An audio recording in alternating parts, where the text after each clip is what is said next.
नमस्ते दोस्तों, कैसे हो सब। आप सभी को स्वागत है मेरा YouTube channel glow your study पर।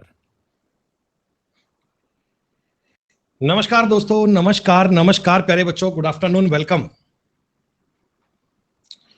नमस्कार, good morning, good afternoon, welcome. बेटा सब लोग ठीक ठाक हो? बढ़िया, कंफर्म सब बच्चे? एक बार बेटा कंफर्म कर देना आप सभी तक मेरी आवाज ठीक से आ रही है, सब ऑडियो वीडियो फाइन चल रहा है बच्चों? मैं बिल्कुल ठीक ठाक। तो प्यारे बच्चों, कल आप सबने रेशियो एंड प्रोपोर्शन टॉपिक की फर्स्ट क्लास पढ़ी। कल दोस्तों हमने इस टॉपिक का बिल्कुल बेसिक वाला मामला किया था।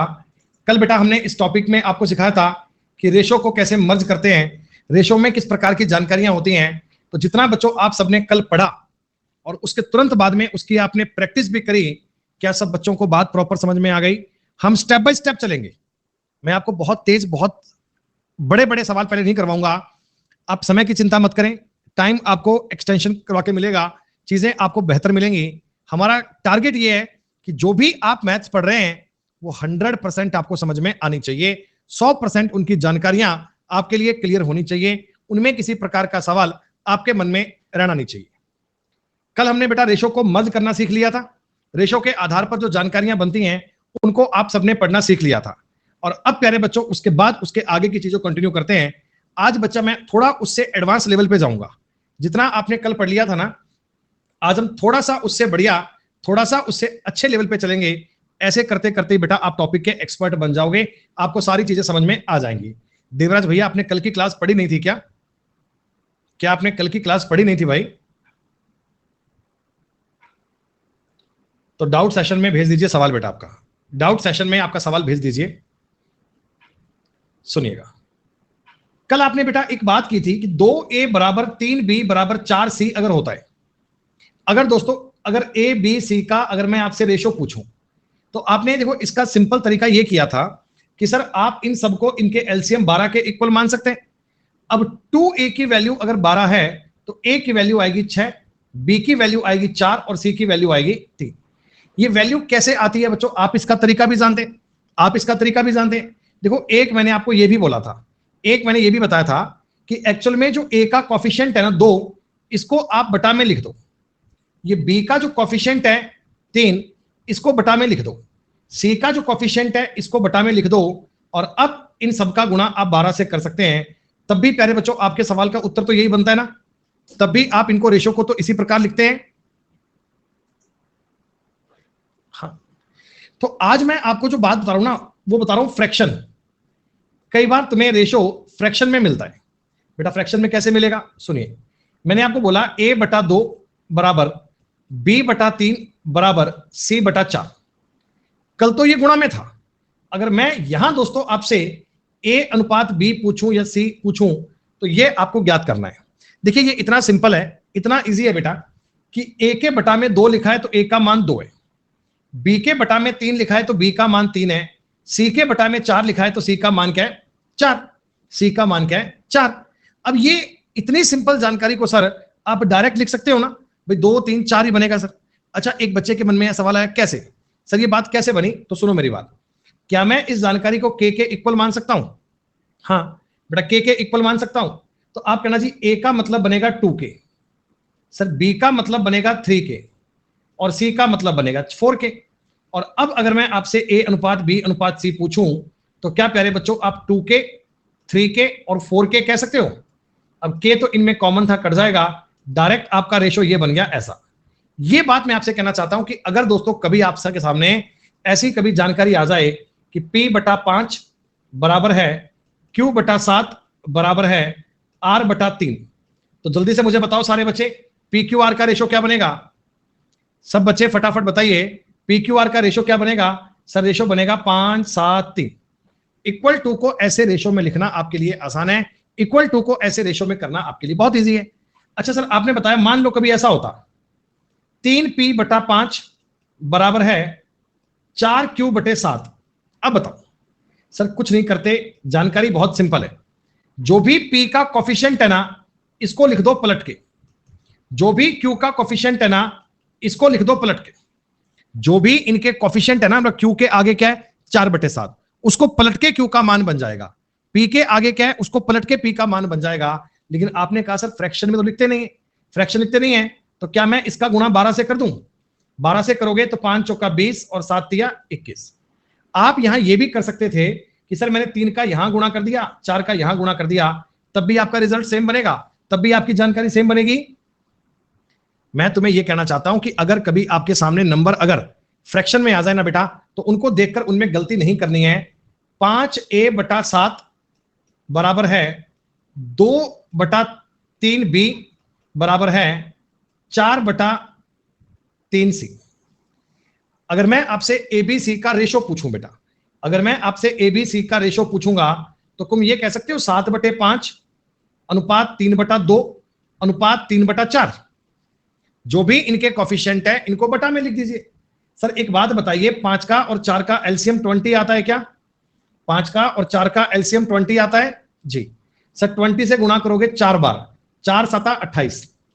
सर गुणा करेंगे 10 बार, 10 तिया 30, गुणा करेंगे 5 बार, 5 तिया 15। ये आपके सवाल का उत्तर बन गया। तो कोई भी फ्रैक्शन हो जाए, कोई भी फ्रैक्शन हो जाए, फ्रैक्शन को इस प्रकार में चेंज करना आपको आने चाहिए। चेंज करने की बात आपको आनी चाहिए। क्या आप कर पाएंगे ये काम?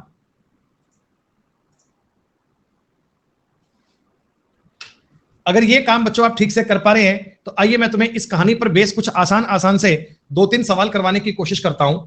जैसे बच्चों 3/4 पी है बराबर 4/11 क्यू है। हम आपको कहना चाहते हैं पी और क्यू का अनुपात बताओ। प्यारे बच्चों आप मुझे बता दो, 4/3 और 11/4 कह सकते हो क्या? हाँ सर बिल्कुल कह सकते। और अगर ये दो ही संख्याएं हैं तो क्रॉस मल्टीप्लाई कर लें। 4 का 4 गुना करेंगे 16, 3 गुना 11 करेंगे 33। ये तुम्हारे सवाल का उत्तर बन गया। किसी भी बच्चे को बताओ बेटा इस स्टेप में कोई डाउट है तो। आज मैं तुमको पहले फ्रैक्शन में, मैं तुम्हें फ्रैक्शन में ये कहानी सॉल्व करने की कोशिश बता रहा हूं, कैसे कैसे बेटा ये जानकारी बनती है। फ्रैक्शन वाले सवालों का बेसिक क्या है वो बेसिक तुम्हें समझाने का प्रयास कर रहा हूं। सुनो बेटा, ए का 60%, क्या 60/100 को 3/5 कह सकता हूं? 60/100 को 60/100 को मैं 3/5 कह सकता हूं, बराबर। बी का 3/4, बी का 3/4, बी गुणा 3/4। सर अगर हम चाहें ए और बी का रेशो ज्ञात करने के लिए इसको 5/3, इसको 4/3 भी कह सकते हैं क्या? हाँ सर, 3 और 3 कैंसल, अनुपात बन गया 5/4।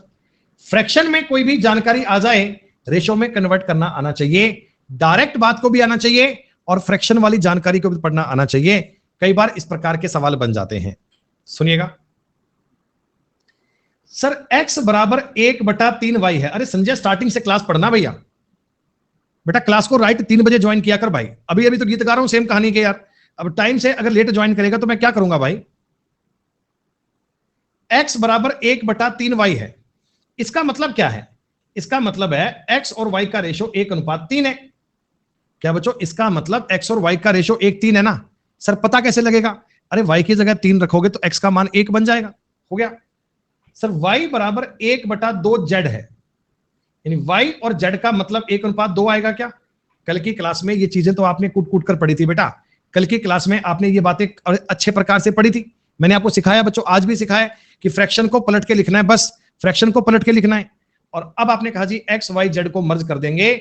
सर एक्स वाई जेड को मर्ज कर देंगे और मर्ज करने के लिए बच्चों बताओ इसका 3 गुना करना पड़ेगा क्या?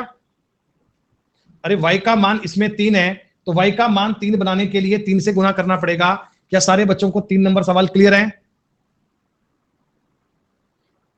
कल की क्लास को पढ़कर आना मैथ्स पढ़ने के लिए जरूरी है। आप सारी क्लास कंटिन्यू पढ़ें, सारी क्लास कंटिन्यू पढ़ें, बीच में पढ़ोगे कहानी समझ नहीं आएगी बेटा। पी क्यू आर, फटाफट मुझे बताओ, पी का कॉफिशिएंट 3/5 है तो यहां पर बच्चों 5/3 कर सकते हो। हाँ सर, क्यू का कॉफिशिएंट पलटकर ये लिख सकते हो और आर का कॉफिशिएंट पलटकर लिख सकते हो क्या? तीनों नंबर ऐसे पलट के लिखने आने चाहिए। सर एलसीएम बनेगा 21, 21 का मतलब 7 गुना करोगे 35, सर 3 गुना करोगे 6 और 3 गुना करोगे 15। ये तुम्हारे सवाल का उत्तर बन गया। मैं जानता हूं कि इतना डायरेक्ट सवाल पेपर में नहीं आता है, लेकिन दोस्तों जो आगे अच्छे अच्छे सवाल बनते हैं ना उनमें ये बातें यूज आती हैं। जैसे मैं बोलूंगा पी के हिस्से का 3/5, क्यू के हिस्से का 7/2, आर के हिस्से का 7/5, ये सारी चीजें आपको पता करनी है बेटा। गजब आदमी है जी, गजब आदमी है ककाक्षी बेटा। कह रहा जी समझ नहीं आ रहा कहां पलटना है। अरे जब फ्रैक्शन वाली जानकारी आ रही है, कल भी तो आपने यही किया था।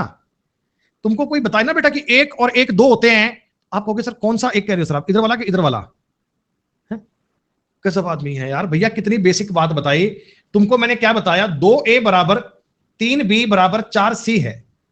अगर कभी इसका a b c ज्ञात करना है, अगर कभी तुम्हें a b c ज्ञात करना है, तो मैंने कल तुम्हें क्या सिखाया था कि सर इस दो का जो एक का जो कॉफिशिएंट है इसको पलट के लिखो, 1/2, 1/3, 1/4। यही तो रेशो का मान बनता है, यही तो रेशो का मान बनता है। और अब आपने 12 से गुणा करना है। कल क्या मैंने आपको ये तरीका बताया नहीं था? कल क्या मैंने ये कहानी तुमको सिखाई नहीं थी? हाँ सिखाई थी। और आज मैं तुमको यही तो कह रहा हूं कि सवाल बन गया 1/2a, 1/3b, 1/4c। और अब हमको कहता कि एबीसी का मान बताओ। तो भैया आप ए का कॉफिशिएंट पलटोगे, बी का पलटोगे और सी का पलटोगे, तो डायरेक्ट इनका रेशो बन गया। ये डायरेक्ट इनका रेशो बन गया। हमें रेशो की तो बात सीखनी है, रेशो को ही तो मामला पढ़ना है बच्चों। कल की क्लास को बड़े अच्छे प्रकार से पढ़कर बातों को समझ कर आओ बेटा प्लीज। करते हैं ट्राई सवाल को सब बच्चे मिलकर। सर ए का 2/3, ए का 2/3 बराबर है बी का 75%। अरे 75% को 3/4 कह सकते हो क्या? अरे बताओ 75% को 3/4 कह सकते हो क्या? बराबर सी का 0.6। अरे 0.6 का मतलब होता है 6/10, 6/10। उसको काट के 3/5 कह सकते हो, 3/5 कह सकते हो। आपने कहा सर अगर कभी हमसे एबीसी का अनुपात पूछे, अगर अनुपात पूछे तो आप तो केवल इनके कॉफिशिएंट को पलट देना। अरे कॉफिशिएंट को पलटना समझ में आ रहा है क्या? जो भी ए बी सी के आगे लिखा हुआ है उसको पलट के लिख दो, 3/2, 4/3, 5/3। सर इनका एलसीएम बनेगा 6। पूरे सवाल को 6 से गुणा कर दो, 3 गुना करोगे 3 3 9, 8 और 10। जो बच्चे लगातार कल से पढ़ रहे हैं, क्या उनको यह बात समझ आ रही है?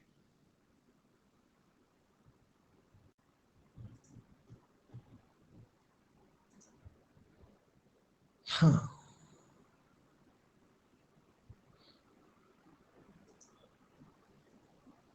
ये देखो बेटा, एक्स वाई जेड ये ऐसे बटा में लिख कर दिए। 1/x का मान 2 दिया है, 1/y का मान 3 दिया है और 1/z 5 दिया है क्या? हाँ सर। तो x y z क्या बनने चाहिए? सर ये बनने चाहिए 1/2, 1/3 और 1/5।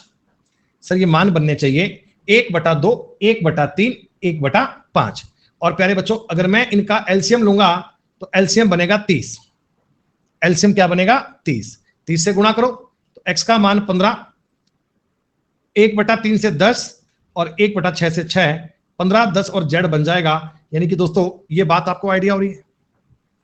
अगर 1/x, 1/y, 1/z 2, 3, 5 के अनुपात में है तो x, y, z क्या होगा? सर ये 1/2, 1/3, 1/5 होगा। 1/2, 1/3, 1/5 होगा। और आप इनके एलसीएम में 30 से गुणा कर दोगे तो भैया कोई सवाल करने में दिक्कत ही नहीं होगी बेटा। सनु भाई ये काम भी नहीं कर पा रहा भाई, तो फिर कोई इलाज नहीं है बेटा मेरे पास। अगर इतनी बेसिक वाले इतने सवाल करने के बाद भी तुम्हें लगता है कि मैं पलट नहीं पा रहा भाई, मेरे को 1/2 को पलटने में दिक्कत हो रही है भाई, तो फिर बेटा मेरे पास इलाज नहीं है मैथ सिखाने का। फिर मैं इस बात की दवाई तुम्हें दे नहीं पाऊंगा बेटा। हाँ, अगर ये मतलब 1/2 का उल्टा 2 होता है, ये बात तुम्हें समझ नहीं आ रही। 3/5 का उल्टा 5/3 होता है, ये बात तुम्हें भगवान को समझ नहीं पा रहा, फिर भाई मेरे लिए सिखाना मुश्किल तुम्हें। जरा बताओ तो ए अनुपात बी क्या है? सर ये है 2/9 और 1/3। आप मुझे एक बात बताओ, डायरेक्ट तुमको रेशो दिया सवाल में, डायरेक्ट तुमको रेशो दिया हुआ है। अरे इस 3 से ये 9 कट सकता है ना? क्या इनका अनुपात 2-3 हो सकता है ना ऐसे? हाँ सर। बी अनुपात सी, सर ये कंफ्यूज करने के लिए 2/7 और 5/14 दे रहा है। आपने कहा 7 से 2 बार काटेंगे, क्या इसका मतलब 4-5 बन सकता है? बी और सी का अनुपात 4-5 बन सकता है। लास्ट में बेटा ये डी अनुपात सी है ना, लास्ट में देखो डी अनुपात सी दिया है, गौर करना। आखिरी वाला सी डी नहीं है, आखिरी वाला डीसी है। डीसी, डीसी क्या है बच्चों? 7/10, 3/5 काटोगे 2 बार 7:6। यानी अगर आप चाहो सीडी लिखना, सीडी, तो सीडी को बच्चे आपको लिखना पड़ेगा 6:7। ये ध्यान रखना। ये स्टेप करने के बाद दोस्तों आगे तुम्हें ऑप्शन ट्राई करना है, तुम्हें ऑप्शन देखना है। सर ए और बी में 2 का और 3 का अनुपात चाहिए। सर यहां तो बन रहा है 2 दूनी 4, 2 तिया 6, 8 दूनी 16, 8 तिया 24, 4 दूनी 8, 4 तिया 12, लेकिन यहां नहीं बन रहा। एक ऑप्शन आउट हो गया। सर बी और सी में चाहिए 4, 5। सर देखो इनमें तो 4, 5 का अनुपात ही नहीं बन रहा। ये बन रहा है 6 चौका 24, 6 5 30। यहां बन रहा है दोस्तों आपके लिए 3 चौक 12, 3 5 15। यहां भी बात पॉसिबल है, यहां भी संभव है। सी और डी में चाहिए 6, 7। सर 6, 7 यहां तो बन नहीं रहा, केवल बी में बन रहा है, ये उत्तर हो जाएगा।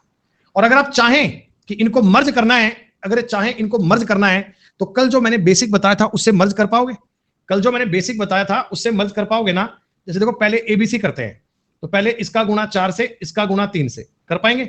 ये बन जाएगा 4 दूनी 8, 4 तिया 12 और 5 तिया 15।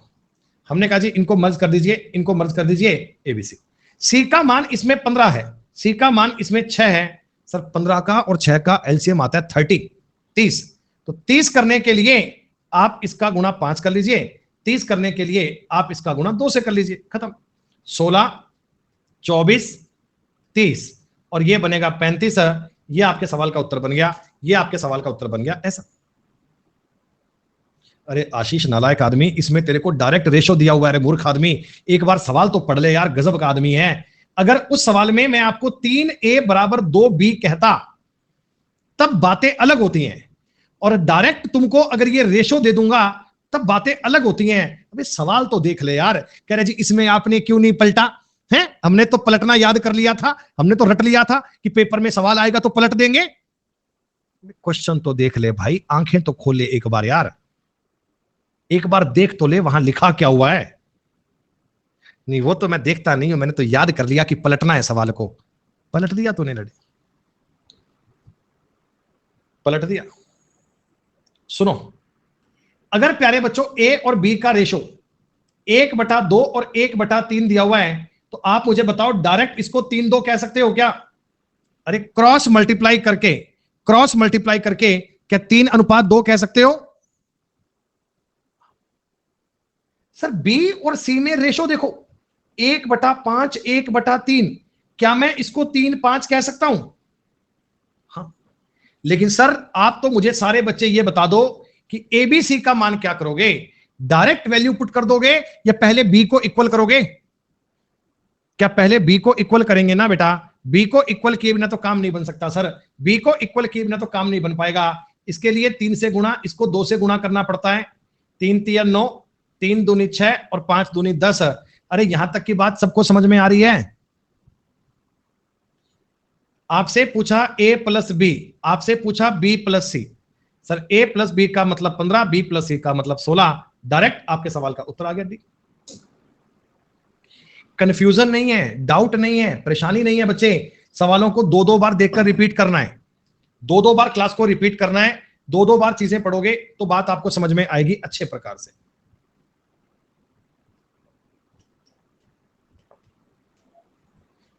देखो ये बात देखो, ए बी का 3/4 भाग है।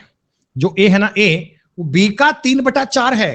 तो इसका मतलब बच्चों आप मुझे बता दो ए और बी का रेशो, ए और बी का रेशो 3:4 आना चाहिए क्या? सिर्फ इतना बता दो, कल से पढ़ते आ रहे हो, इतनी बात तो समझ में आनी चाहिए कि बी का मान अगर 4 है तो ए का मान 3।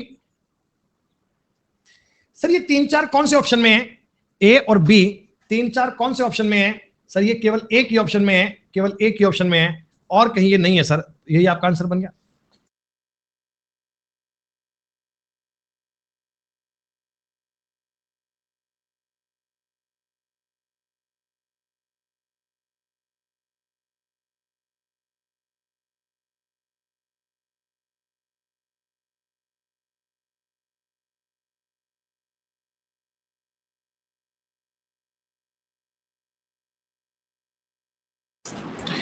आपने ए और बी देखा, एक ही ऑप्शन में है भाई, तो बाकी के ऑप्शन क्यों चेक करूं, क्यों सवाल करूं, क्यों माथापच्ची करूं बेटा?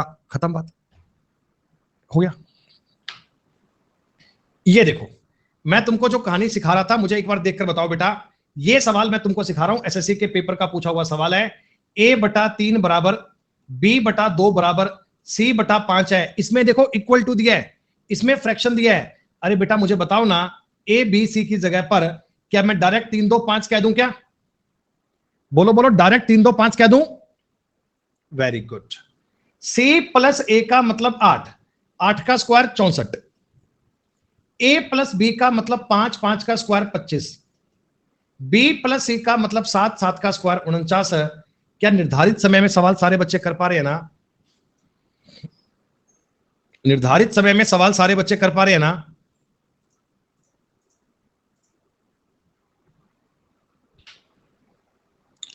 सवाल में तुम्हें जान डबल लैंग्वेज दी गई है, इतने सवाल की तो मुझे आवश्यकता ही नहीं है।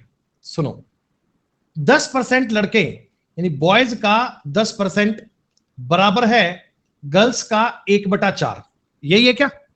अरे बॉयज का 1/10 और गर्ल्स का 1/4 बराबर है, बराबर है।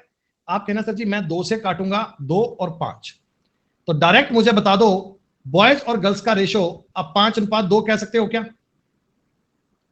अरे जब बॉयज के बटा में 5 है और गर्ल्स के बटा में 2 है, रेशो इनका 5:2 कह सकते हैं। किसी बच्चे के मन में जानकारी आएगी, सर ये आगे की जानकारी क्यों दी गई है?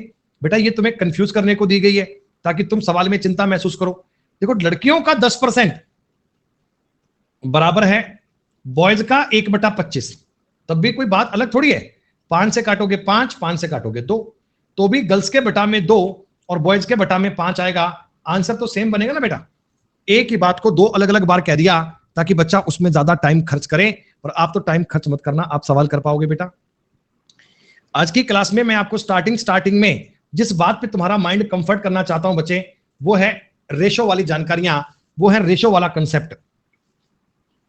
गफूर का वेतन हासिम के वेतन का 4/3 है। आंसर मत दीजिए मुझे, सिर्फ इतना बताइए मैं गफूर और हासिम का अनुपात क्या लिखूं?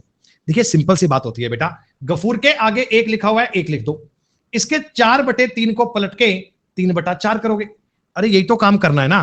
तो अगर मैं इस 4 का इधर गुणा भी कर दूंगा, अगर मैं इस 4 को यहां भी ले जाऊंगा, तो 4:3 कह सकते हो क्या? क्या सारे बच्चों को गफूर और हासिम का वेतन 4:3 दिख रहा है? हाँ दिख रहा है सर।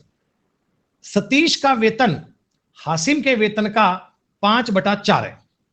इसका मतलब बेटा हाशिम और सतीश, मैं आपसे हाशिम और सतीश का वेतन पूछ रहा हूं, ये 4:5 आएगा।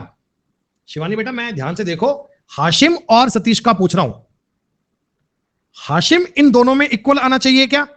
हाशिम इसमें भी है, हाशिम इसमें, ध्यान रखना एक ही सवाल में 2 नाम अगर बार बार आ रहा है तो इसको इक्वल करना चाहिए। आपने इसका गुणा 4 से, इसका गुणा 3 से कर दिया, सर गफूर आएगा 16, हाशिम आएगा 12 और सतीश बनेगा 15। हम रेशो के सवाल तो बाद में करेंगे, लेकिन अभी तुम्हें पूरे सवाल की जानकारियां समझ में आनी चाहिए। गफूर और सतीश वेतन आएगा 16-15 में। जानकारी समझ में आ रही है?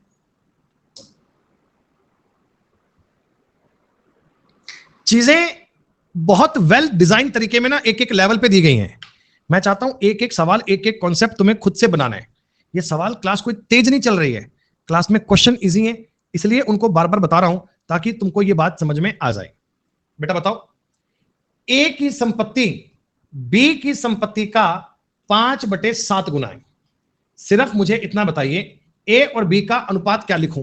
कल से तुम्हें सिखाता रहा हूं बेटा, ए और बी का अनुपात सारे बच्चे जानते हैं क्या? वेरी गुड, बहुत बढ़िया, शानदार, जबरदस्त, जिंदाबाद। ए और बी का बच्चों आपको अनुपात समझ में आ गया। सी की संपत्ति बी की संपत्ति से 10/7 गुना है, 10/7 गुना है। अरे प्यारे बच्चों, बी और सी की संपत्ति में रेशो बताओ, बी और सी में 7-10 का आना चाहिए क्या? ये 10-7 और 7-10 में डाउट दूर कर लो अपना, बड़े ध्यान से बात को समझ लो। अरे नालायको, इस 7 का यहां गुणा करोगे तो 7C बराबर 10B बनेगा। तो B अनुपात C करना है तो 7:10 ही बनना चाहिए। पूरे सवाल में देखो B तो ऑलरेडी सेम है, अगर B सेम ना होता तो मैं सेम करता, अगर B सेम ना होता तो मैं B को सेम करता, पर वो ऑलरेडी सेम है तो मुझे चिंता करने की नीड नहीं है। प्यारे बच्चों, ए और बी में आपने लिख दिया कि 5:10, 1:2 कर दीजिए, 1:2 कर दीजिए बेटा, 1:2। क्या तुम्हें इतनी बात समझ में आई? इतनी बात क्लियर हुई?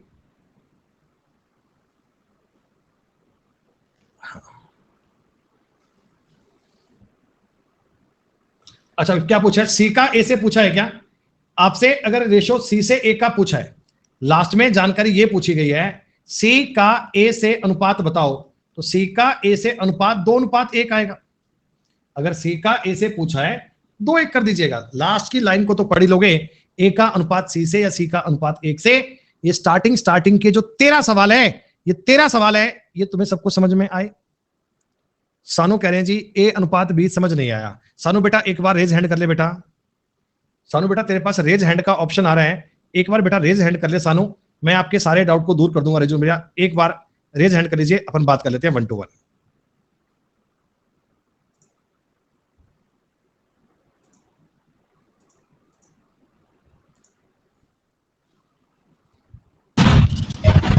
Hello sir, good evening. वो ठीक है भाई, गुड इवनिंग। क्या समझ नहीं आया बताओ? सर इसमें आप सीधा सीधा कर दिए, ए का सामने 5 है तो 5:7, और इसमें फिर इसे मारो गोली। ये बता दो अपना ये कोर्स स्टार्ट कब से हुआ था? कल से। कल मैंने कितने क्वेश्चन करवाए थे आपको? 50। पूरे घर पे ट्राई किए थे आपने? 2 बार वीडियो देखा था और प्रैक्टिस भी किया था। नहीं, वीडियो देखो 2 बार देखा, जो सवाल मैंने शीट दी थी उनको घर पे ट्राई किए थे आपने? जी तो जब जी मैं सर, जो आप बता रहे हैं अरे मेरी बात सुन पहले, बात सुन पहले। अगर 2a = 3 भी होता है तो a अनुपात b क्या होता है भाई? 3:2। कैसे? इसका एलसीएम होता है 6। हाँ, और फिर 2 3 6 और 3 दूना 6। ये बात आपको पता है? जी। इसमें कोई डाउट, शंका कोई? नहीं सर। अच्छा, अगर मैं इस 7 का यहाँ गुणा कर दूंगा तो 7a = 5b बन सकता है? जी है? जी। अच्छा, अगर ये बात है बच्चे, तो a और b का रेशियो क्या बनेगा? 5:7। मैंने क्या लिखा है भाई? सर फिर इसमें सी वाला b मल्टीप्लाई 10/7 वाला समझ में नहीं आया था कि इसमें ऐसे। तूने कमेंट तो ये किया था कि मेरे को a और b वाला समझ नहीं आया भाई। तेरा कमेंट तो ये आया था कि a और b समझ नहीं आया। जी सर। अच्छा, इसको अगर मैं 7 को यहां गुणा कर दूंगा तो 7c = 10b हो जाएगा। जी। इसमें c अनुपात b क्या बनेगा? 10:7। 10:7।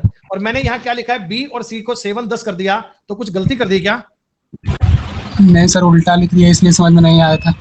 थोड़ी आंखें भी खोल ले भाई, क्या तो समझ में भी आ जाए यार। भाई गणित पढ़ने के लिए ना थोड़ा कॉमन सेंस भी चाहिए मेरे भाई। मैंने उसको सी बी की जगह बी सी कर लिया तो कोई फर्क तो नहीं पड़ गया ना यार। मैं तो ये सिखाने का प्रयास कर रहा था कि बी इसमें कॉमन है, तुम जल्दी से देख पाओ, देखने की कोशिश ही नहीं कर रहे। अरे बताओ भैया, इतनी बात सबको समझ में आ रही है? क्लियर है?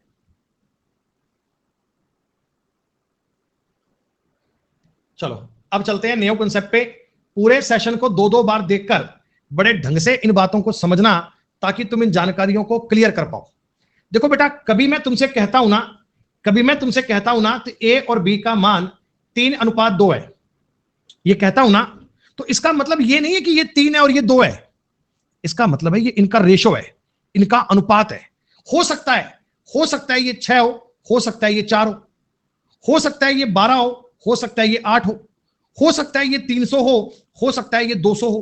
भाई कुछ भी हो सकते हैं, हमें यकीन थोड़ी है। तो मैं डायरेक्टली इस बात को ऐसे मान लिया करता हूं कि इसको 3x और इसको 2x मान लेते हैं। ऐसा अपन कह सकते हैं ना बच्चे? ऐसा कह सकते हैं ना कि ये 3x है और ये 2x है। कुछ इस प्रकार की जानकारी है, कुछ इस प्रकार का मामला है। x का मान कुछ भी हो सकता है, x का मान फ्रैक्शन में, पॉइंट में, कहीं कुछ भी कैसे भी संभव है। अब जो बात मैं आपसे कह रहा हूं ना, उसको बहुत ध्यान से समझना। कई बच्चे इस बात में गलती करते हैं। हालांकि कल मैंने प्रैक्टिस वाली क्लास में थोड़ा सा आपको इसका हिंट दिया था, अब थोड़ा सुन लो आराम से एक बार। बेटा ये डिग्री होता है, डिग्री एक कॉन्सेप्ट का नाम है। क्या है? अगर आपके सामने कोई पोलिनोमियल है, कोई बेटा एक व्यंजक है, जिसमें मैं आपको दे रहा हूं 4x⁻7 minus 5x⁻6 plus 2x⁻4 minus 3x² plus 2, ऐसे कुछ भी। तो इस सवाल की डिग्री क्या है? बेटा डिग्री होती है x की मैक्सिमम पावर। जो हाईएस्ट पावर है ना, जो अधिकतम घात है ना, अधिकतम घात, उसको अपन कहते हैं डिग्री, उसको अपन कहते हैं degree, that name is called degree. Clear?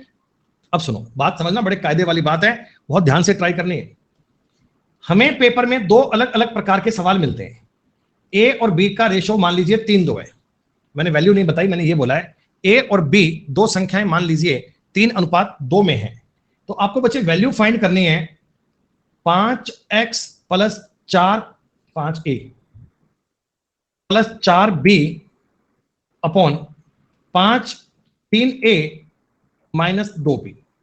एक तो आपने ये सवाल ट्राई करना है, एक आपने ये सवाल ट्राई करना है कि 5a² + 4b upon 3a - 2b²। एक बार ध्यान से मेरी बात को सुन लो राजन भाई साहब। मैं आपसे प्रिंस भैया, मोनिका जी, सुपरनोवा, हाथ जोड़कर विनती करता हूं बेटा कि जो बच्चे पढ़ने आए हैं प्लीज उनको पढ़ने का मौका दे दीजिए। मेरा आपसे हाथ जोड़कर निवेदन है, अपील कर रहा हूं मैं आपसे कि प्लीज बच्चों को पढ़ने का मौका दे दो बेटा। मैं जानता हूं तुम लोग धुरंधर हो बेटा, तुम लोग बहुत तेज हो। मैं जितना आप तेज हो बेटा उतना तेज नहीं हूं। मेरे में पता कमी क्या है, मैं सिर्फ तुम्हें टफ टफ सवाल करवाने का प्रयास नहीं कर रहा हूं बेटा, नहीं तो ऐसे ऐसे सवाल दूंगा तुम्हें खुद को होश नहीं आएगा कि क्या चल रहा है। जो ओरिजिनल एग्जाम के लेवल की बात है उस पर काम कर रहा हूं। सो प्लीज चीजों को कंसेप्ट सिखाने का प्रयास करने दीजिए। संदीप भैया, हाथ जोड़कर विनती है मेरी आपसे।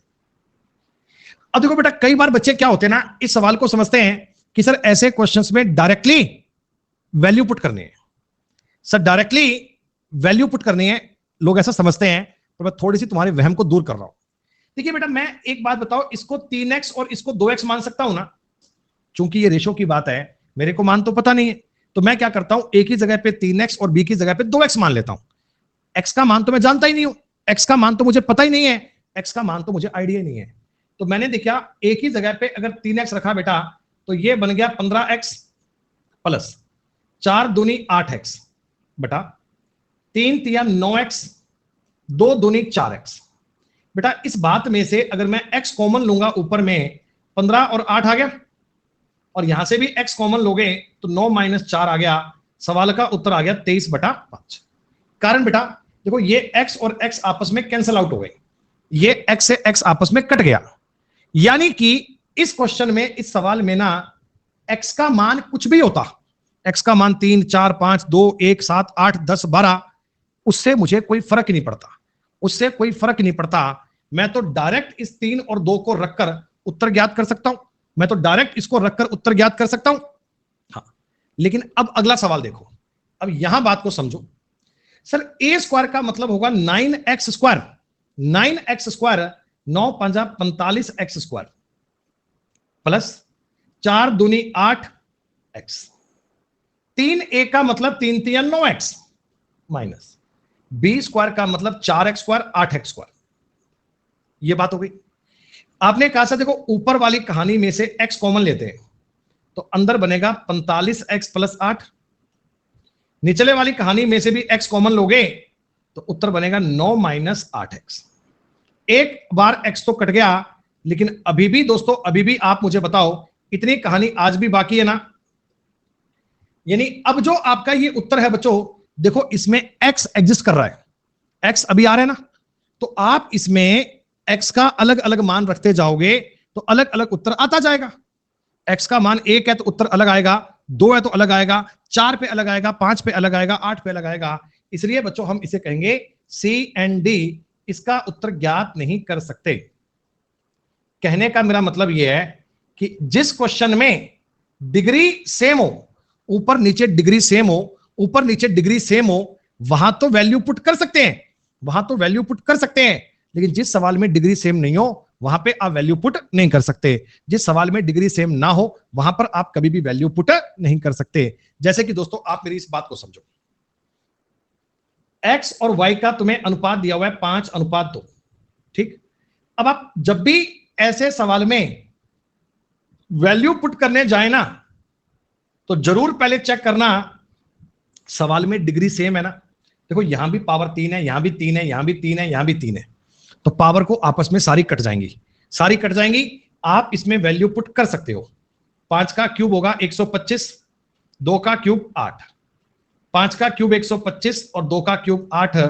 क्या प्यारे बच्चों, 117/133 ये आपके सवाल का उत्तर बन सकता है क्या? तुम्हें लॉजिक समझ में आया कि अपन वैल्यू पुट कब कर सकते हैं और कब नहीं कर सकते? जैसे मेरा एक और सवाल समझो, x और y मैं आपसे कह रहा हूं 2:3 में 4x² plus 5y 3y² plus 7x। बताओ इस क्वेश्चन का आंसर क्या बनेगा? बताओ इस सवाल का आंसर क्या बनेगा? तो आप कहना जी CND, because degree is not same. Because degree is not same तो मैं इस सवाल का उत्तर ज्ञात नहीं कर सकता। किसी भी तरीके में साम दाम दंड भेद से उत्तर आ ही नहीं सकता।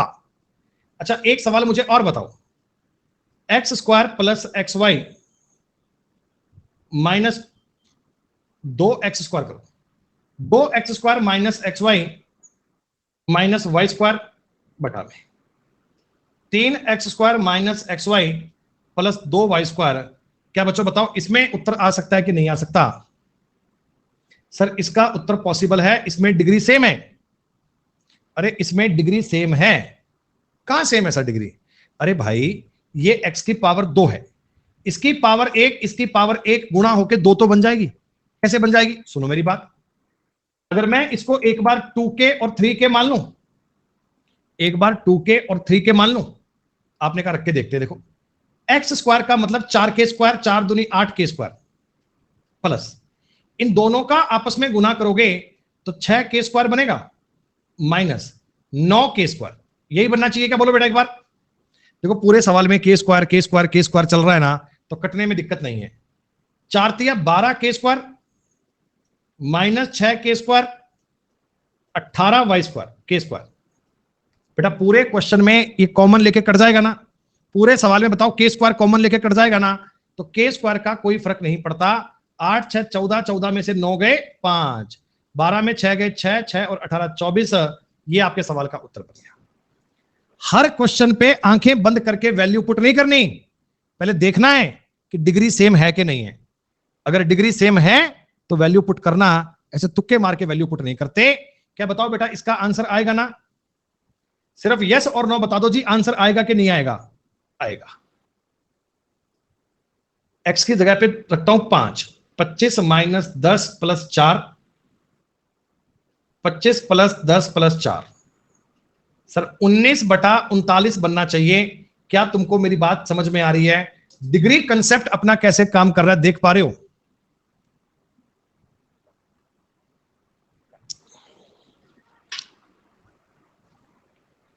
जल्दी बताओ 16 नंबर सवाल का उत्तर क्या बनेगा? CND आंसर बनेगा ना? वेरी गुड, बहुत बेहतरीन। क्योंकि आप सबको पता लग रहा है sir degree is not same. सवाल में डिग्री सेम नहीं है सर, डिग्री सेम नहीं है तो आंसर भी नहीं आएगा सर। जल्दी बताइए उत्तर आएगा कि नहीं आएगा? जल्दी बताइए, आंसर विल कम और नॉट? आएगा सर, आएगा।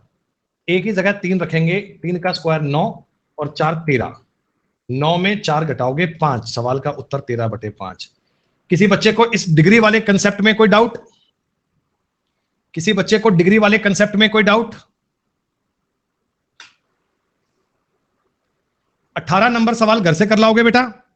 18 नंबर और घर से क्या करना तुमने कर ही लिया होगा सर। 5 तिया 15 और 4 19, 3 तिया 9 और 8 17, दैट्स ऑल बेटा। इससे ज्यादा तो बताने की नीड नहीं है कैसे बनेगा, इससे अधिक तो मुझे इस पर प्रयास करने की भी नीड नहीं है। सिर्फ इतना बताओ जी सवाल में डिग्री सेम है ना? नहीं है चार्डी, टाइम पास कर रहा हूं चार्डी, आज मैं खाली था, मेरे पास काम नहीं था कोई, सोचा टाइम पास कर लेता हूं बेटा, वही कर रहा हूं भाई। 7 21 प्लस वाई का स्क्वायर, एक्स स्क्वायर का मतलब 49 माइनस 9 सर, ऊपर बनेगा 30 नीचे बनेगा 40, उत्तर बनेगा 3/4। मैंने ना बेटा एक ही प्रकार के मल्टीपल क्वेश्चन लिए हैं, मैंने एक ही प्रकार के कई कई सवाल लिए हैं ताकि तुमको ये बात समझ में आ जाए, तुम्हें डिग्री कंसेप्ट को लेकर कोई मन में बात बाकी ना रहे। हालांकि पेपर के आए हुए सवाल भी करवाऊंगा, वो सब बातें भी हम पढ़ेंगे, लेकिन तब तक ये जानकारी आपको पता लग जानी चाहिए कि डिग्री कंसेप्ट होता क्या है, डिग्री कंसेप्ट होता क्या है। सुनो मेरी बात बेटा, A/2 अनुपात B और c बटा 5। ये अनुपात में बात नहीं आनी चाहिए बेटा, अनुपात में बात नहीं आनी चाहिए।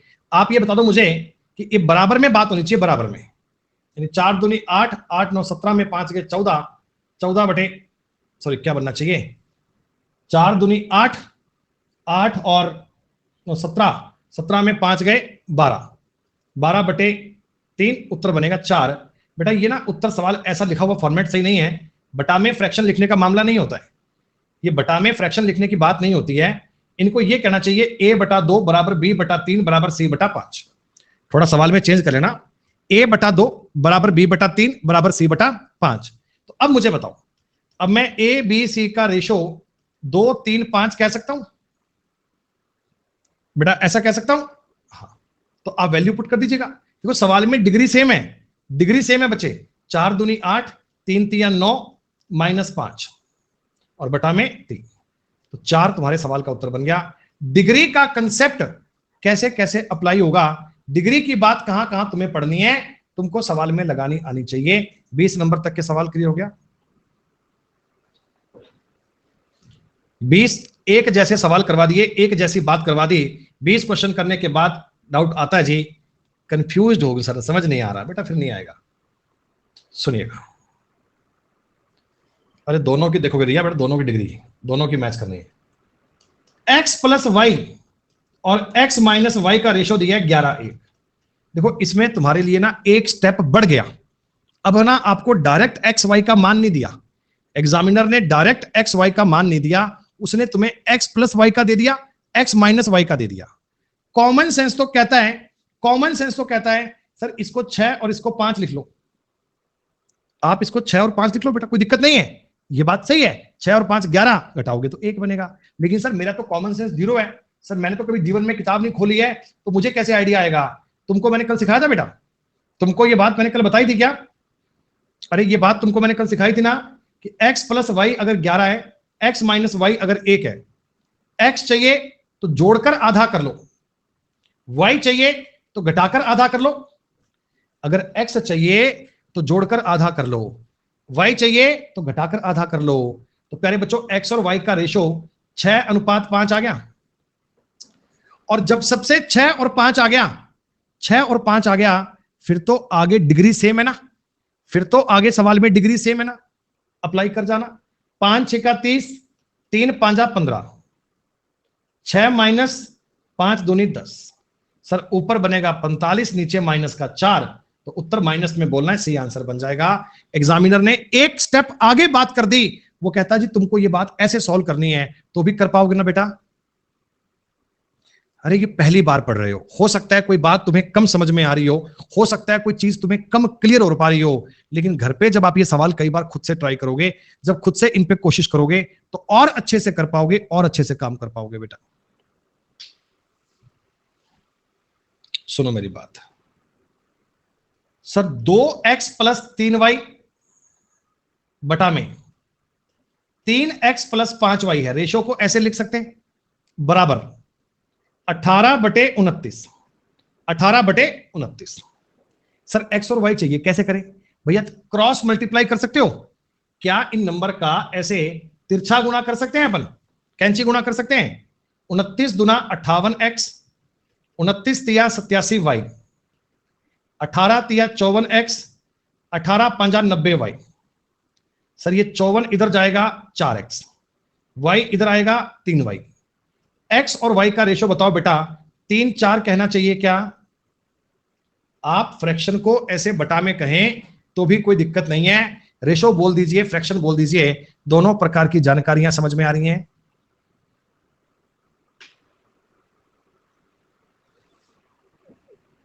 तेईस नंबर सवाल अगर तुम्हें घर से करने को दे दिया जाए तो कर पाएंगे सारे बच्चे? ये सवाल तुम्हें घर से करने को दे दिया जाए तो कर पाएंगे ना? देखो हिंट तुम्हें इतनी आसानी से दे रहा हूं, x प्लस वाई 4 है, x माइनस वाई का मान 1 है, तो आप x और y का रेशो निकालना। रेशो बेटा ये रेशो की बात हो रही है, तो रेशो में इतना मान कितना, 5 और 2 आएगा क्या? सॉरी 5 और 3 आएगा, बस 5 और 3 आएगा सर, और कोई दिक्कत नहीं। अरे पिछले का आंसर 3/4 था युवराज, क्या हो गया यार? पिछले का आंसर 3/4 था भाई, बता क्या करना चाह रहा है इसमें। कई कई बार तो मेरे को लगता है कि मैंने ही कोशिश गलत स्टार्ट कर ली है। तुमको ऐसे और लोगों की तरह ना वही काम कराना चाहिए सरसरी तौर पर। एक टॉपिक में 30-30 सवाल करवाओ और बोल दो ये हो गया, तो बोलोगे वाह मजा आ गया, वाह मजा आ गया। ये जो मैं कोशिश कर रहा हूं ना कि मल्टीपल टाइप के सवाल, ज्यादा प्रकार की चीजें करवाऊं, ताकि तुम्हें मतलब बाद में सोचना नहीं पड़े। आय हाय आरती कह रहे 5 और 3 कैसे आया, 5 और 3 कैसे आया बेटा, पता नहीं कैसे आया। 5 और 3 कैसे आया, पता नहीं कैसे आया। क्या बेटा इसमें बताओ क्रॉस मल्टीप्लाई कर पाएंगे, क्रॉस मल्टीप्लाई कर पाएंगे क्या? 19 × 4 = 76 x², 19 × 3 = 57 y², 12 × 2 = 24 x², 12 × 5 = 60 y²। ऐसे क्रॉस मल्टीप्लाई कर सकते हैं। सर ये 24 इधर जाएगा तो माइनस हो जाएगा, तो 52x², 57 उधर हो जाएगा तो ऐड हो जाएगा 117 y²। सर ये 13 × 4 = 52, 13 × 9 = 117। ये आप कह सकते हैं 4x² = 9y²। सर दोनों तरफ अगर मैं रूट ले लूंगा स्क्वायर रूट, तो 2x = 3y बन जाएगा। और मेरे दोस्तों x और y का मान 3:2 कह सकता हूं क्या? कोई आपत्ति, कोई ऑब्जेक्शन, दिक्कत किसी को?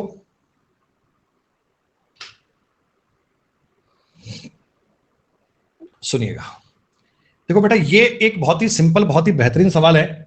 इसको तुम बड़े प्यार से देखना, ये एग्जाम में ना इस लेवल की बातें बहुत मिलती है। x - y, y - z और z - k 2:3:5 में।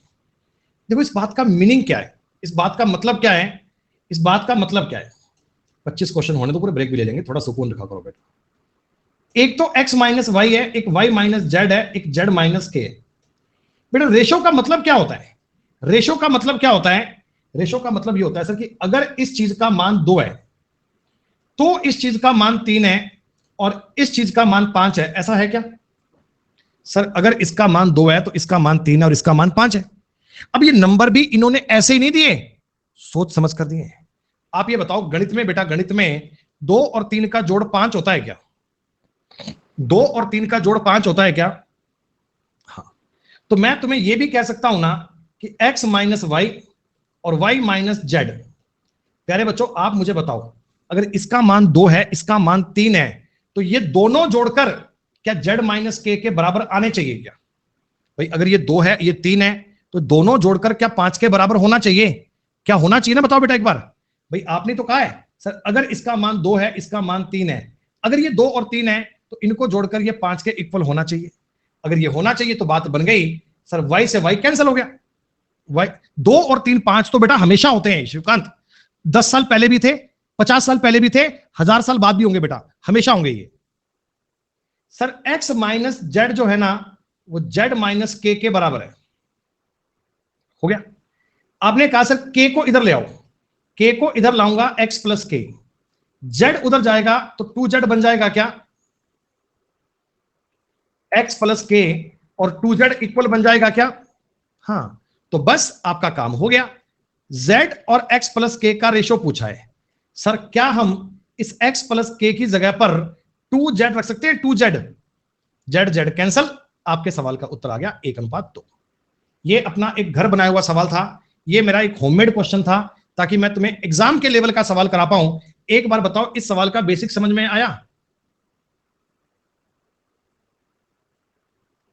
दोस्तों अगर मैं तुम्हें इससे मिलता जुलता थोड़ा एक डिफिकल्ट क्वेश्चन दे दूंगा तो सवाल देख के घबराओगे तो नहीं?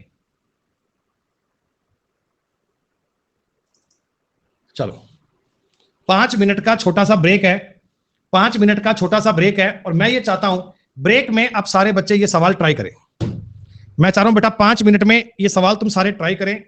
अगर तुम इसे सॉल्व कर पाते हैं बेटा तो बहुत बढ़िया बात है, मैं तुमसे बहुत खुश हो जाऊंगा। अगर नहीं कर पाते तो पैनिक मत होना, सॉल्यूशन तुम्हें आके मैं करवाऊंगा। मेरी रिस्पॉन्सिबिलिटी है, छोड़ देना मुझ पे। सी यू आफ्टर 5 मिनट्स।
हाँ जी भैया, वेलकम बैक।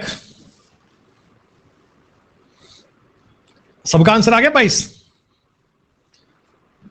ये अच्छे सवालों में काउंट होता है, एग्जाम का पूछा हुआ सवाल है, बढ़िया सवालों में काउंट होता है बच्चे।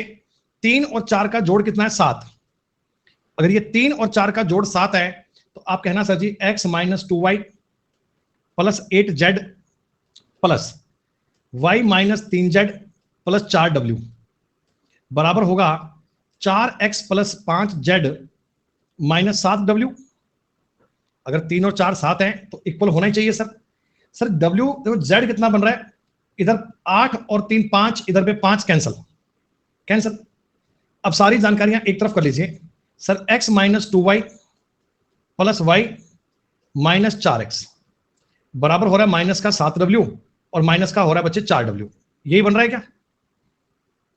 माइनस का 3x माइनस का y माइनस का 11w, माइनस कॉमन लेके काट दीजिए। 3x प्लस y की वैल्यू आ गई 11। अगर प्यारे बच्चों 3x प्लस y 11 है, मेरे को सवाल में चाहिए 6x प्लस 2y। दूना कर दें, 6x प्लस 2y ये आ जाएगा 22। प्यारे बच्चों 22w, तो 22w बटे w कैंसिल हो गया, सवाल का उत्तर 22 आ गया। ये एसएससी के पेपर का पूछा हुआ एक बढ़िया सवाल है जो डिफिकल्ट क्वेश्चन की कैटेगरी में आता है। क्या आप सबको समझ में आया ना कैसे किया आपने ये? आप तो ना पूरी क्लास करने के बाद में प्रीवियस ईयर के सवाल लेके बैठ जाना और 100% गारंटी से कह रहा हूं जी आप सारे सवाल कर पाओगे। एक और सवाल की बात कर लेते हैं। फाउंडेशन मतलब नींव आपकी मजबूत बननी चाहिए। प्यारे बच्चों इस सवाल में बताओ 1 और 2 का जोड़ 3 होगा? हाँ, तो इसका मतलब हो गया a minus B plus B minus C ये बराबर होगा c माइनस डी के। होगा b और b कैंसल, a माइनस सी बराबर हो गया d। a माइनस डी को लिख सकता हूं 2c। तो अगर इसे 2c लिखूंगा और ये c लिखूंगा, ये कट गया, उत्तर बनेगा 2:1। बी आंसर बनेगा। एक बच्चा कहता जी मैं 1 और 2 को जोड़कर 3 नहीं करूंगा, मैं 3 में से 1 घटाकर 2 करूंगा। कर ले ट्राई भाई, कर ले ट्राई भाई, कर ले, उत्तर सेम बनेगा। तेरा जैसे मन करे वैसे कर ले भाई, तेरा जैसे मन करे वैसे कर ले। माफ कीजिएगा ये माइनस का डी है, यहां प्लस का डी आएगा। वो प्रिंटिंग मिस्टेक है, प्रिंटिंग मिस्टेक है, उस पर मत जाओ। आप तो कॉन्सेप्ट पे जाओ, आप तो कहानी पे जाओ, कहानी तुम्हें समझ में आनी चाहिए।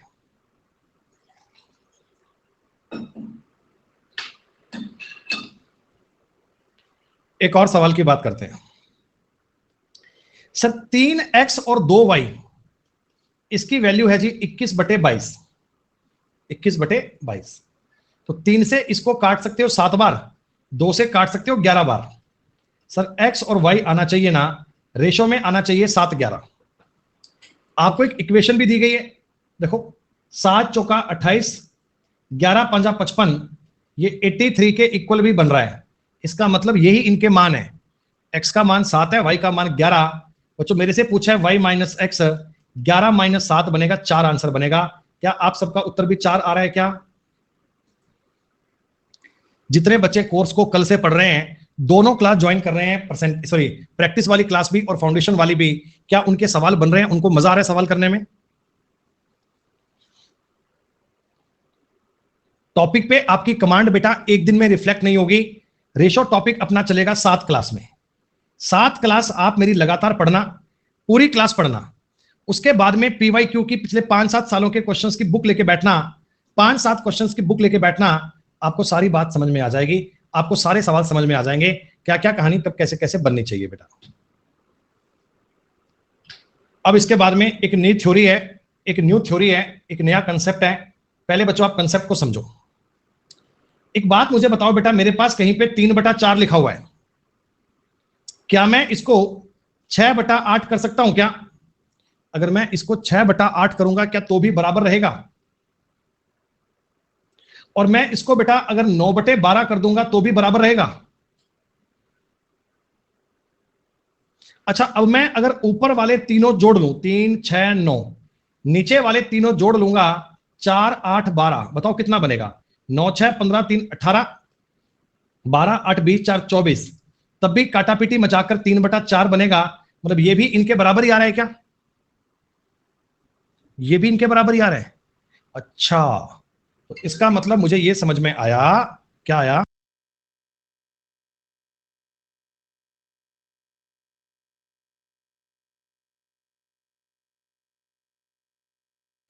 एक बात मुझे बताओ बेटा कि अगर a बटा बी, c बटा डी, e बटा f अगर बराबर है, कोई नंबर है ऐसे a बटा बी, सी बटा डी, ई बटा एफ, तो आप ऊपर की साइड में इन तीनों को जोड़ेंगे, नीचे की साइड में इन तीनों को जोड़ेंगे, क्या तो भी बराबर रहेगा? a बटा बी, सी बटा डी, ई बटा एफ बराबर है, क्या तो भी बराबर रहेगा इनके?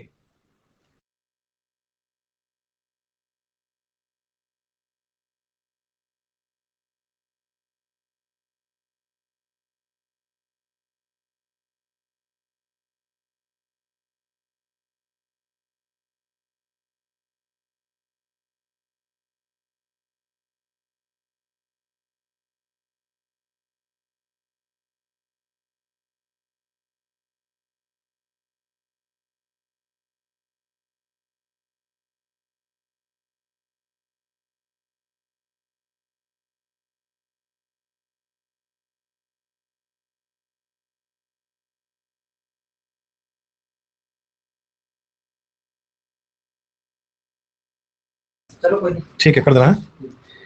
तो प्यारे बच्चों, आपने चाय ले लेना। a बटा बी, सी बटा डी, ई बटा ई एफ बराबर है ना, तो आप इन तीनों को जोड़ो तो भी बराबर रहेगा। अच्छा, और मजे की बात सुनो, और मजे की बात सुनो, मैं a और b के आगे ऐसे ही ना बेटा ऐसे ही लगा दूं 3a और 3b, तब भी कोई दिक्कत थोड़ी है, तो भी कोई दिक्कत थोड़ी है। अरे बेटा, ये तो ऊपर नीचे नंबर सेम है, कट जाएगा भाई, ऊपर नीचे नंबर सेम है, कट जाएगा ना, कोई दिक्कत थोड़ी है। माइनस कर दूंगा 5 बटा सी, माइनस कर दूंगा 5d, तो भी कोई दिक्कत थोड़ी है। आप चाहो तो इनको जोड़ के घटा के ट्राई कर लो, रिजल्ट में फर्क नहीं पड़ेगा। प्लस कर दूंगा 11 बटे ई और प्लस कर दूंगा 11 बटे एफ, तो भी ये रिजल्ट इनके सेम ही रहेगा। मेरा कहने का मतलब ये है दोस्तों कि अगर मैं इनके आगे कोई कॉफिशिएंट लगा दूंगा तो उससे अपने उत्तर पर फर्क नहीं पड़ता है, अगर उससे अपने उत्तर पर फर्क नहीं पड़ता है। पॉइंट ये है दोस्तों कि P बटा Q बराबर है R बटा S, बराबर है मान लो 2/3। ठीक है, ये जानकारी किसके बराबर है? 2/3 के। मेरा सवाल ये है 111p माइनस 38r बटा 111q माइनस 38s, क्या इसका मान भी 2/3 के बराबर ही आएगा? हाँ बेटा, फिर कहानी पलट जाएगी देवराज, फिर कहानी पलट जाएगी। तुम ऊपर प्लस करोगे, नीचे माइनस करोगे तो कहानी बदलेगी बेटा। मैं सिर्फ ये कहना चाहता हूं, ऊपर और नीचे एक जैसा काम करो, ऊपर और नीचे एक जैसा काम करो ना, तो आपके सवाल पर कोई फर्क नहीं पड़ता है, आपकी बात पर कोई दिक्कत नहीं आती है, आपके सवाल पर कोई फर्क नहीं पड़ता है, ऐसा है ना। और ये सवाल सेम का ही बनता है बच्चे, अलग का सवाल ही बन पाएगा, हम उसको ज्ञात ही नहीं कर पाएंगे, हम उसको बेटा ज्ञात ही नहीं कर पाएंगे। a बटा बी बराबर है c बटा डी बराबर है 3/2। अगर ऐसा है, अगर ऐसा है, इसने क्या किया, 13a के बटा में 13b कर दिया, माइनस 111c और 111d कर दिया, तो भी बेटा बताओ 3/2 ही रहेगा ना। ऊपर और नीचे एक जैसा कार्यक्रम किया जाए, ऊपर और नीचे सेम तरह की बात करोगे, आपके उत्तर पर फर्क नहीं पड़ेगा। अब जिस बच्चे ने ये नियम पढ़ रखा है उसके लिए बहुत आसान है, जो ये नियम नहीं जानता भाई साहब वो माथा ही मार ले, बात ट्राई कर ही नहीं पाएगा। बड़े तरीके में, बड़े सिस्टम में सवाल को निहारो, मुझे निहार कर उत्तर बताओ क्या बनेगा। सारे लोगों को बात पता लग रही है ना, जो तुमको मैंने अभी अभी नियम सिखाया था उसी नियम पे डिपेंड बात है ये। 2a बटा 2b, 3c बटा 3d, 5e बटा 5f, तो कोई दिक्कत नहीं है सर, ऊपर प्लस है नीचे प्लस है, सब कुछ ठीक है, उत्तर वही बनेगा, कोई दिक्कत नहीं है। लेकिन अब की बार जज्बात चेंज हो गई सर, अब की बार उत्तर 8 नहीं बनेगा। जो लोग उत्तर 8 कर रहे हैं वे लोग, मैं मान रहा हूं, नींद में चल रहे हैं बेटा। अरे a बटा b, c बटा d, e बटा f है, ये अगर 8 है तो गौर कीजिएगा इसमें a स्क्वायर b स्क्वायर है, तो पहले ज्ञात करो बेटा, अगर ज्ञात करो a square b square c square d square e square f square, क्या इसका मान 64 बनेगा क्या? अब आपने कहा देखो सर, अब मैं ये नियम लगा सकता हूं a square e square e square बटा में B square D square F square, इसका मान भी 64 ही बनेगा, इसका मान भी 64 ही बनेगा। अब तुम इनके आगे ए के और बी के आगे एम चिपका दो, इससे क्या फर्क पड़ेगा बेटा? सी और डी के आगे एन चिपका दो, क्या फर्क पड़ेगा? ई एफ के आगे पी चिपका दो, क्या फर्क पड़ेगा? कोई फर्क नहीं पड़ेगा। उत्तर आज भी 64 बनेगा, उत्तर आज भी 64 बनेगा।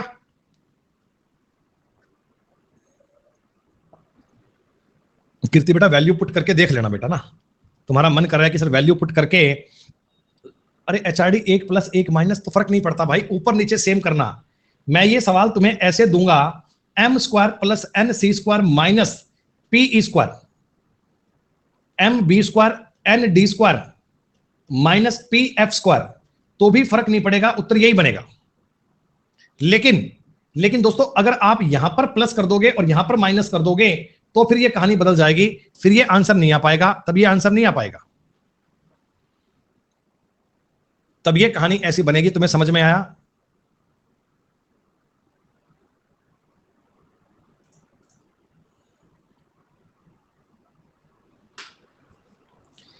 जरा इस सवाल का उत्तर देना बेटा, गलती मत करना प्लीज, जल्दी से इस सवाल का उत्तर देना, गलती मत करना, बताना क्या बनेगा। 64 नहीं बनेगा, इस बार 8 बनेगा। तुम्हें फर्क समझ में आ रहा है? a/b c/d e/f बराबर है 8। तो मैं ऊपर अगर इन तीनों को जोड़ूं, लाइक a + c + e, नीचे में इनको b + d + f कर दूंगा तो भी 8 ही बनेगा। सर आप इनका कोफिशिएंट कोई भी लगाओ, इनके आगे कुछ भी लिखो, इनके आगे m लिखो या m² लिखो, कोई दिक्कत थोड़ी है। अरे आगे की वैल्यू तो कट जानी है, आगे की वैल्यू से फर्क नहीं पड़ता है, m² है m² है, अरे आगे की वैल्यू तो n² है n² है, इसका तो कोई यूज ही नहीं है सवाल में, इसका तो कोई यूज ही नहीं है। और इसके बेटा मैं अगर इसके आगे p² कर रहा हूं तो कोई फर्क तो नहीं पड़ेगा। हाँ a और b पर वर्क करता, a और b पर, c और d पर करता तो फर्क पड़ता बेटा बात का, उससे फर्क पड़ता। अरे वो n² है, ये n कर लो इसको यार, n कर लो रे, 2 का स्क्वायर नहीं है, n का स्क्वायर है। थोड़ी बहुत प्रिंटिंग मिस्टेक देख लिया करो यार, इतने क्या पागल हो जाते हो वैसे। अगर ये कंटेंट एक जैसा चल रहा है, अगर ये कंटेंट एक जैसा चल रहा है तो कहानी इसी प्रकार की मिलनी चाहिए, बात इसी प्रकार की मिलनी चाहिए। आई बात समझ में? मतलब ऊपर नीचे कहानी एक जैसी चल रही है ना, तो सवाल के उत्तर पर फर्क नहीं पड़ रहा। संजय भैया डाउट क्लास नहीं है प्लीज आज यार, संजय मेरे भाई आज डाउट क्लास नहीं है भाई, प्लीज डाउट नहीं ले पाएंगे आपके हम। a/b का मान बच्चों c/d के बराबर है, तो भैया इसका मतलब है a + c और b + d ये भी इनके बराबर ही आएगा, ये भी इनके बराबर ही आएगा। अब तुम इसके आगे m लगाओ, इसके आगे m लगाओ, इसके आगे n लगाओ, इसके आगे n लगाओ, उससे कोई फर्क नहीं पड़ता है, उससे कोई फर्क नहीं पड़ता है बेटा, तब भी ये बातें बराबर ही आएंगी। किसके बराबर आएंगी? c/d के। ये बातें बराबर आएंगी a/b के, a/b c/d, a + c b + d इसके भी बराबर आएंगी, इन तीनों के बराबर आएगा, इन तीनों के बराबर आएगा। हमसे पूछा कौन सा बराबर नहीं है, तो सर डी वाले के इक्वल नहीं आ सकता, डी वाले के इक्वल नहीं आ सकता, आंसर बनेगा डी। सर ये जो चीज है ना, ये a/b के भी बराबर है, c/d के भी बराबर है, a + c b + d के भी बराबर है, तो नॉट वाली बात को देखते हुए आंसर डी बन जाएगा। क्या डी तुम्हारे सवाल का उत्तर ठीक है? बात समझ में आई? ये जो बटा वाला कंसेप्ट है ना, ये जो बटा वाला कंसेप्ट है ना, इस पर आपके पेपर में कई बार सवाल बन जाता है। जरा एक बार ध्यान से देखकर बताओ जी सवाल का उत्तर क्या बनेगा। 10 सेकंड में उत्तर चाहिए आप सब लोगों से, 10 सेकंड में आप सब लोगों से आंसर चाहिए दोस्तों, कोई बच्चा गलत मत करना। आपने कहा जी उत्तर बनेगा 9। 9 उत्तर आने की क्या वजह है? 9 उत्तर आने की क्या वजह है पता लग गया तुम्हें? सर a² b² है, c² d² है, e² f² है, 3 का स्क्वायर कर दीजिए, 9 बनेगा, खत्म। अच्छा यही सवाल मुझे एक बार और बताओ, यहां पर अगर मैं 2 का स्क्वायर a, 3 का स्क्वायर b और 4 का स्क्वायर e करता, सॉरी b नहीं c, 2 का स्क्वायर b, 3 का स्क्वायर d और 4 का स्क्वायर f करूंगा, तो सवाल का उत्तर 3 बनेगा ना बेटा। इन दोनों बातों का फर्क आप लोग फील कर पा रहे हैं?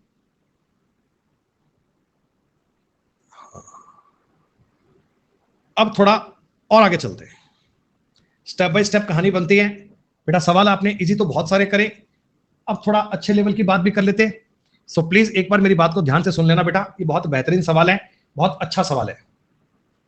z upon x minus 2y बराबर है दोस्तों 2z plus x upon 2y बराबर है दोस्तों 2x अपॉन z। अगर ये ऐसा है तो मैं ऊपर की तीनों बातों को जोड़ सकता हूं क्या? क्या बच्चों मैं ऊपर की तीनों बातों को जोड़ सकता हूं और नीचे की तीनों बातों को भी जोड़ सकता हूं क्या? आपने कहा सर अभी भी तो किया था, अभी भी तो किया था कि अगर तीन चीजें बराबर हैं तो ऊपर का मान लो जोड़ो, नीचे का जोड़ो, बराबर हो गया। सर ये 2y से 2y कैंसिल, ऊपर क्या बन रहा है? ऊपर बन रहा है 3x प्लस 3z, 3 कॉमन लेना, एक बनेगा x प्लस z और नीचे में बनेगा x प्लस z। ये दोनों पॉइंट कैंसिल। क्या बच्चों ये पूरी कहानी 3 के बराबर आ रही है क्या? इस सारी चीज का योग, इस सारी बात का मतलब 3 के बराबर आ रहा है क्या? हाँ। अब मुझे ये सवाल हल करना है। देखो मैं क्या करता हूं बेटा, पहले ये वाली बात लेता हूं। इसमें क्या है ना, केवल x और z ही है, केवल x और z ही है। तो 2x बटा z, क्या ये बात 3 के बराबर है? क्या ये 3 के बराबर है? तो इसका मतलब x बटे z जो आएगा वो 3 बटे 2 आएगा। मेरे को एक रिजल्ट क्या मिल गया मेरे दोस्तों, x और z का अनुपात ये बनेगा। मेरे को मतलब ये मिल गया कि x और z का अनुपात ये मिलेगा। ये बात क्लियर है क्या?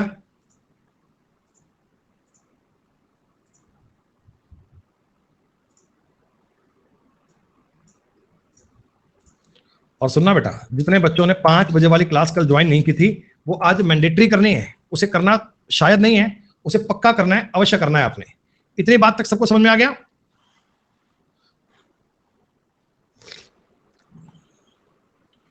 अब सुनो, हमें सवाल का उत्तर ज्ञात करने के लिए y भी चाहिए। y कैसे निकालें? सर y के लिए आप या तो इसको यूज कर लो या इसको यूज कर लो, जो तुम्हारा अच्छा लगे उसको यूज कर लो। आपने कहा चलो मैं ये यूज करता हूं, 2z प्लस बेटा x की जगह एक बार 3 रख लूं और y की जगह z की जगह 2 रखेंगे ना अपन, माफ करना बेटा, यानी z की जगह पे 2 रखना है, z की जगह पे 2। अगर मैं z की जगह पे 2 रखूंगा ये बन जाएगा 4 प्लस 3 बटा में 2y। ये भी 3 के बराबर है क्या? ये भी 3 के बराबर है। तो सर तिरछा गुणा कर लीजिए, 6y का मतलब 7 हो गया और y का मतलब 7 बटे 6 बन रहा है क्या? इसका मतलब दोस्तों आपने ये कहा कि सर x y z तीनों के मान मुझे ऐसे मिल रहे हैं, x अगर 3 है, y आ रहा है 7 बटे 6 और z आ रहा है 2। तीनों के मान ज्ञात कर लिए।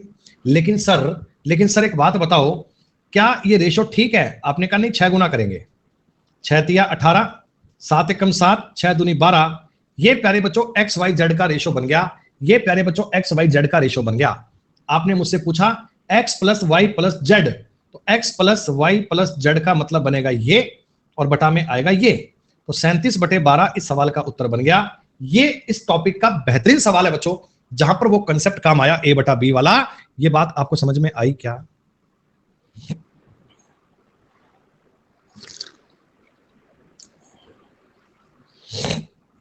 जिनको थोड़ा सा लेवल और बढ़िया पढ़ना है, देखो बेटा अब वही सवाल पे आइए।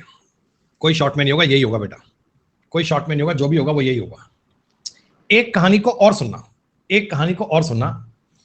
आपको मैंने क्या बोला, a अपॉन बी प्लस सी बराबर है b अपॉन सी प्लस ए बराबर है c upon A plus B. तो प्यारे बच्चों ये तीनों बातों के बराबर भी तो आएगा।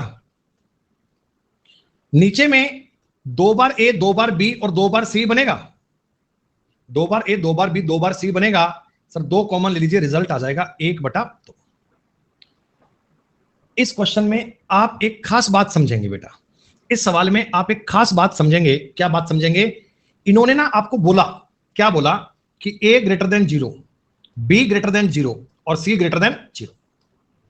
मतलब a का मान भी कुछ संख्या है, b का मान भी कुछ संख्या है, c का मान भी कुछ संख्या है। तो आपने इनको काट के उत्तर 1/2 कर दिया। सही बात है।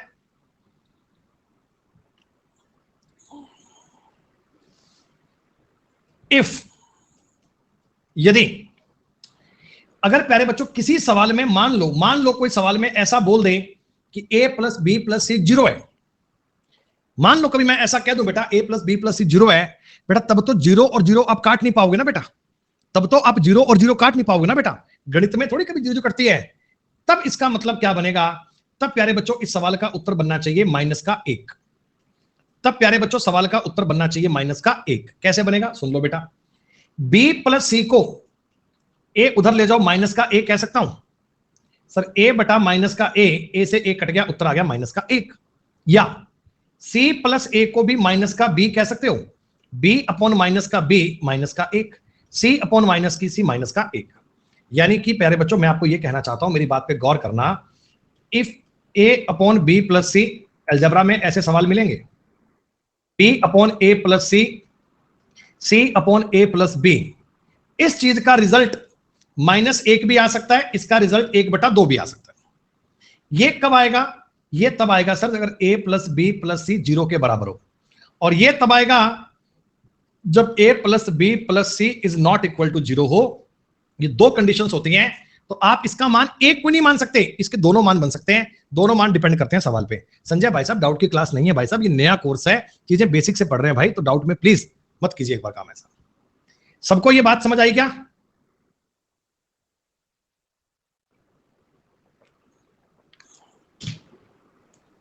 देखो ये सवाल मैंने बनाकर दिया तुम्हें, ये सवाल मैंने बनाकर दिया, मैंने कहा जी a upon B plus C, b upon C plus A, सी अपॉन ए प्लस बी का मान क्या होगा, तो आप कहना जी या तो 1/2 होगा या -1 होगा।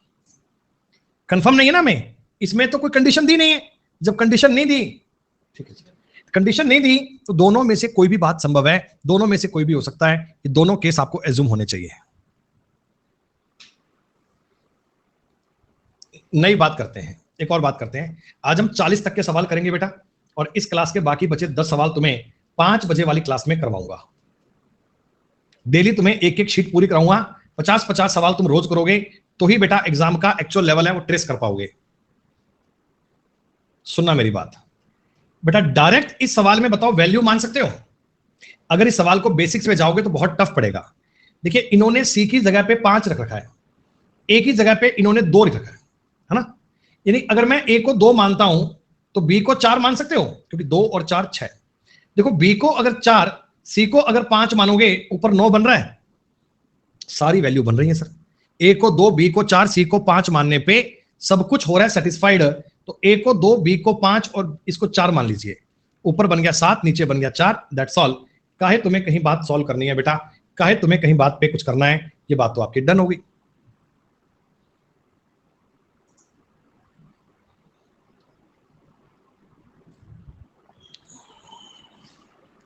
सुनो ये एक और बेहतरीन सवाल, सब काम की चीजें हैं, ये फाउंडेशन तैयार की जा रही है।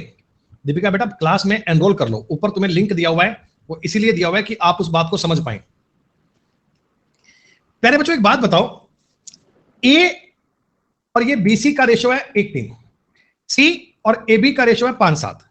अरे तुम्हें ये आइडिया पड़ रहा है कि इसमें भी तीनों एबीसी आ गए हैं, ए भी आ गया, बी भी आ गया, सी भी आ गया, इसमें भी ए भी आ गया, बी भी आ गया, सी भी आ गया। अगर बेटा तीनों ही आ रहे हैं तो क्या इनका जोड़ बराबर होना चाहिए? क्या इनका योग, इनका सम बराबर होना चाहिए? अरे इसमें भी तो एबीसी है, इसमें भी तो एबीसी है, बराबर होना चाहिए, पर बराबर तो है नहीं, बराबर तो है नहीं। इसका जोड़ 4 आ रहा है 3, इसका जोड़ 12 आ रहा है, तो बेटा 12 करने के लिए 3 से गुणा करोगे, हो गया सर 3 और 9। प्यारे बच्चों ए का रेशो निकल कर आ रहा है 3, बी का रेशो पता नहीं है अभी, सी का रेशो निकल कर आ रहा है 5, बी और सी का जोड़ 9 है तो बी का मान 4, ए और बी का 7, ए और बी का 7 बन रहा है, सब कुछ ठीक है। मेरे से पूछा बी और ए प्लस सी कीजिए, बी का मान 4, ए प्लस सी का 8, 1:2 बनना चाहिए। क्या बच्चों बोलो बात समझ में आ रही है? वैल्यू को इक्वल करना बहुत जरूरी है, वैल्यू को इक्वल करना बहुत आवश्यक है, वैल्यू को इक्वल नहीं करोगे बात नहीं बन पाएगी, काम नहीं हो पाएगा बच्चे। ये कैटेगरी छोड़ दीजिए, ये कैटेगरी अभी आज की बात नहीं है, ये तुम्हें कराऊंगा 5 बजे वाली क्लास में, ये 5 बजे की क्लास का मसला है। चलो मुझे बताओ एक बार के लिए बेटा, जितना आपने इस क्लास में पढ़ा है, जितना आपने एक बार के लिए समझा है, क्या उतनी बात क्लियर है, उतनी बात सब बच्चों को फाइन है? बहुत ही बढ़िया। नहीं थोड़ा पूरा कोर्स होगा, अर्थमेटिक एडवांस सब चलेगा बेटा, 100% जानकारियां पूरी मिलेंगी।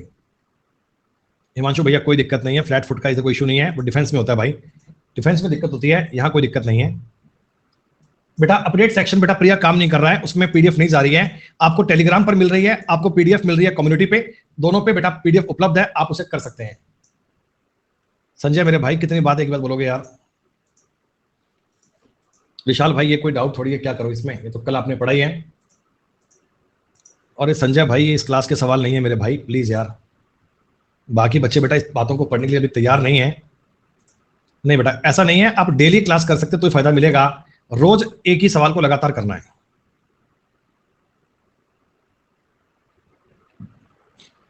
तो प्रिया बेटा कल क्लास में सवाल भेज देना, किसी बात में आपको डाउट लगे तो।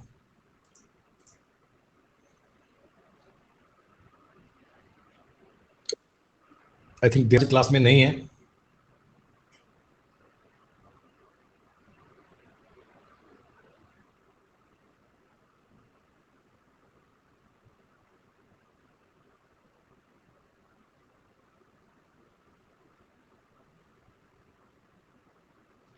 तुमने ये गलत किया देवराज भैया, इसमें लास्ट का स्टेप ठीक नहीं है। डी का मान इसमें आपको दिया हुआ है 63, इसमें डी का मान दिया हुआ है 13, तो इनको गुणा करना पड़ेगा ना भैया।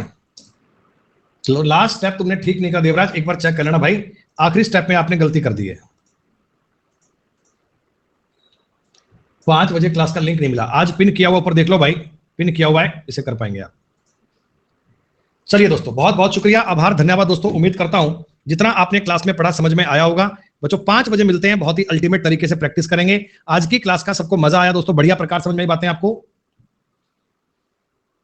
एक बार क्लास की रिकॉर्डिंग पढ़ लेना। मिलते हैं दोस्तों 5 बजे, धन्यवाद, जय हिंद जय भारत। अब थोड़ा रुक जाना, वीडियो अच्छी लगे तो लाइक शेयर और सब्सक्राइब करना मत भूलना।